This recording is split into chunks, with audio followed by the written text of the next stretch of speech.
alchemy. It just, I don't know, it brings up these really specific images, like bubbling cauldrons and mysterious ingredients, and maybe even a wizard or two. Why not? But today, we are going to, go past those kind of fantastical, I guess, images. We're going deep into your chosen excerpts from the art of alchemy to uncover what this ancient practice, what it's really all about. Yeah. I mean, you're right. There's so much more to it than I think people realize. At its core, it really is about transformation, but not necessarily how we might at first think about it. Okay, so less turning lead into gold and more. What exactly? Well, the text actually defines alchemy as ars laboriosa convertens humiditate ignea metalla in, which, if you want to try and wrap your head around that, means the laborious art of converting by the action of igneous humidity metals into. Metals into. Oh, come on, you're kidding me. What do they turn into? And that's actually what's so interesting. The author, he leaves it totally open-ended. He does. It's like the emphasis, it's not really on the end result, but more on that transformative process, that laborious art. It's about the journey, not just the destination.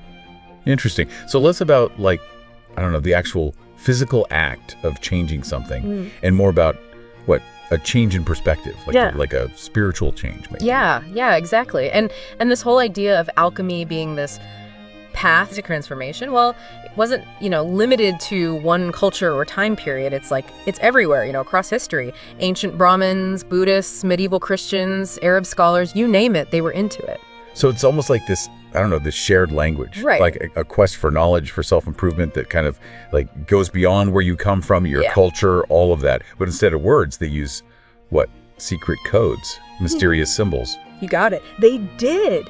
Alchemists, they were masters of symbolism. It's they used it intentionally to veil their meaning in this way that, you really had to want to understand it to get it. So the text is practically begging us to put on our detective hats. Right. And decode all these hidden messages. Exactly, yeah. And it gets even more interesting because even an alchemist's laboratory, their tools, all of that, stuff you'd think is totally physical, well, that often had, a symbolic meaning too. They represent something more deeper, I guess, something beyond the physical world. Wait, so the lab itself, it's like a metaphor. That's wild. And I'm guessing, does the text actually tell us what these metaphors, what they stand for? It does. And this is where we really start to see the real depths, of how alchemists thought. Because according to what we are reading, the real transformation, it happens within a person. It's about changing the, as they call it, the animal man into the true human. And ultimately, becoming this being the text calls the celestial Adam. Wow. So less about literal gold and more about inner gold. That's quite a shift. It is. And, the text, it actually goes even further, quoting, "The work in the laboratorium or oratorium is a true mystical ceremony. The sex is the sancta sanctorum of the temple." Okay, hold on. Did we just take a hard left turn into, uncharted territory? Or if we're talking about sex? I mean, that's not usually the first thing that comes to mind with, alchemy. It is unexpected. But the text, it's very, very clear about this link between alchemy and this specific type of union. It even says that the alchemical vessel, which you'll see it mentioned a lot, that actually symbolizes one woman, the alchemist's wife, who they call the spouse priestess. Okay, I'm trying to keep up. So not just any relationship then. Yeah. This one vessel, that seems really important to how they viewed alchemy. So this one vessel, it's not just a random term. It's specifically the alchemist's wife, right? Yeah. And this relationship, it's somehow essential to the whole thing, the whole alchemical process. That's right. And the text makes it clear it's not just about any union either. It's got to be, they really stress this, it's got to be based on chastity, fidelity, a deep love for God. Those are key elements here. Interesting. Yeah, it definitely feels like we need to, adjust our modern perspective a little bit. This isn't, just a fling. It's a profound, deep spiritual connection within a committed partnership. Exactly. And the text is coming from these really old traditions where honestly how they viewed sexuality and spirituality was very different than, how we might see it today. Speaking of, ancient traditions, the text mentions this practice called sahaja maithuna. Can you help us understand what that is exactly? Sure. So sahaja maithuna is actually a tantric term. And, it often causes some confusion because, well, it's easy to misunderstand Basically, it refers to, a specific type of sexual practice. But, and this is really important, the text is very, very clear that no one should try this without, like, really studying and understanding what it's all about first. So less of a DIY project and more of like an advanced alchemical technique that really needs, dedication and guidance. Right, exactly. Like imagine trying to, be a surgeon without going to med school. It's really nuanced, this concept. But from what I understand, the text suggests that the Sahaja Maithuna involves taking sexual energy and basically transforming it into a different kind of energy, like a creative force, I guess. And this force, it helps you grow spiritually and helps you create these things they call superior existential bodies. Superior existential bodies. It sounds, I don't know, intense. It's like, upgrading your spiritual operating system or something. But going back to that idea of like transforming energy, is it like taking that, I don't know, that passion, that intensity of the physical act and like channeling it into something different, something more, I don't know, creative? You're getting it. Yeah, that's a really good way to think about it. It's about being very conscious about it, this transmutation, directing the energy, using it, like you said, to fuel your spiritual growth. Your self-mastery. It's pretty incredible when you think about it. This idea that like transformation, that reaching a higher state of being, that was all like part of how they understood these practices. I mean, like, do they give any real world, I don't know, examples to like illustrate this kind of transformation? They do. It's interesting. They actually point to Jesus, turning water into wine at the wedding at Cana as an example of alchemy in action. Whoa. Yeah, no, that's a party trick I wouldn't mind having up my sleeve. But seriously, to think of those biblical stories through this whole, alchemical lens, it adds another layer to it all, doesn't it? It is. And the text, it doesn't stop there. They also mention Moses and his sister Miriam, and they suggest that Miriam, she herself, was like a big deal in the alchemy world. Miriam, the prophetess, right? I love, hearing about these amazing women throughout history who they did their own thing, It's fascinating to think of her like that. Like as this alchemist. It definitely adds to her story. And, speaking of stories, there's another really interesting point that the text makes. It suggests that those early chapters of Genesis, with Adam and Eve, the Garden of Eden, all of that, it says we're not supposed to take that literally. It's meant to be understood as an alchemical text. Wait, Genesis? Like the first book of the Bible, Genesis. That's a pretty bold statement. Why? Well, what makes them say that? Well, remember that whole thing about the one vessel? Right, the alchemist's wife, and how she's so central to the whole process? Well, they seem to be drawing a parallel between that and the Genesis creation story, with, the focus on the first man and woman. It suggests that true alchemy, kind of like that story, it highlights how important it is to have a dedicated partner in your life, someone you're committed to. It's about the journey you take together.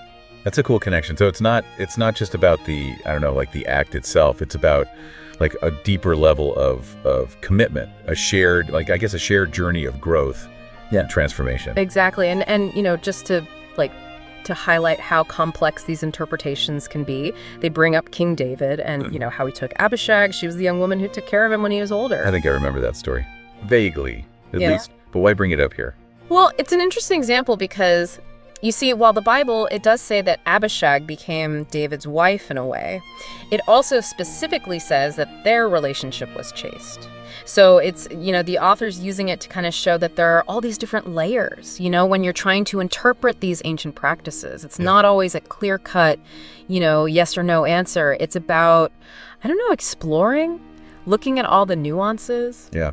It's like trying to put together one of those, like, giant puzzles, try to see how all the pieces fit, how all these stories connect to the bigger picture of alchemical thought. Exactly. And it's by exploring all of that, I think, that we can really begin to understand, what this ancient art is really all about. Wow. Okay. So much to unpack there. Yeah. But I got to ask, we've gone through ancient texts, biblical figures. We even touched on tantric philosophy a little bit. But after all of that, what's the end goal? What are alchemists, what are they trying to achieve with all this transformation?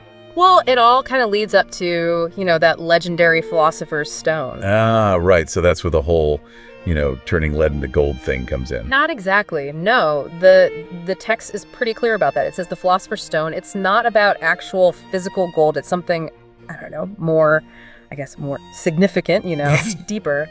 It actually says the philosopher's stone is the Christ resurrected within the heart of a true alchemist. Okay, so we're talking about like a spiritual transformation then. Right. Reaching this higher state of being, almost like you're, I don't know, like you embody this divine spark inside yourself. Yeah, exactly. And remember how the text, it mentions that alchemy, it starts where nature ends. It's like this idea that this change, this transformation, it's already happening inside us naturally. And alchemy, what it's really about is like consciously, taking part in that evolution. Yeah. It's a beautiful way to think about it. Mm-hmm. But also kind of a lot of pressure. It's like they're saying, oh yeah, just, evolve yourself into this like higher being, no problem. Yeah. And don't forget, they seem to be saying this journey, it's better if you do it with someone, you support each other's growth, like that one vessel idea again. Right, yeah. It definitely adds a whole new layer to like the whole soulmate thing, doesn't it? Yeah. But on that note, I mean, before we wrap up, because you've definitely given us a lot to think about, yeah. Does it give any like, I don't know, last insights, parting words of wisdom, for those of us out there who are feeling, maybe a little bit inspired to like explore this whole alchemy thing? It does, yeah. And honestly, it's kind of a head scratcher. It really emphasizes how important dissolution is in this whole alchemical process. Dissolution. Huh. So does that mean like that things kind of have to, I don't know, like fall apart before they can come back together in this new way? In a way, yeah. Like the text describes it as the death of our, those flaws we all have, our psychological flaws. It sounds dramatic, but I don't know, it makes you really think about how can you change if you don't let go of those old patterns, those old beliefs that aren't doing you any good? So it's like you have to break down that old self to make room for the new you. Exactly. And to like really drive that home, the author writes, whoever discovers the artifice of true dissolution and sees the ensuing putrefaction come to pass will have in his power the greatest secret in the world. Okay, talk about ending on a cliffhanger. It's like they're giving us this whole, I don't know, like this intricate map, yeah, right, to find this hidden treasure, but they won't tell us exactly where to start digging. Right. That's what makes it so interesting. I don't know, like the text, it gives you the tools, the knowledge, the symbols, but the actual, journey, this discovery, that's up to you. Well, for our listeners who I'm sure are like totally fascinated by all of this, but by this whole glimpse into, the world of alchemy, where should they go from here? That's the best part, Hopefully this whole deep dive has piqued their interest, right? Yeah. And now they can keep exploring, they can go wherever, whatever calls to them. Maybe they'll dive deeper into the art of alchemy. Maybe there's, I don't know, another spiritual tradition that speaks to them more. It really doesn't matter. The important thing is that now they're asking questions. They're looking for answers. Well said. It has been absolutely amazing exploring these excerpts with you. And for our listeners, thank you for joining us on the deep dive. We'll see you next time, ready to, explore another fascinating topic.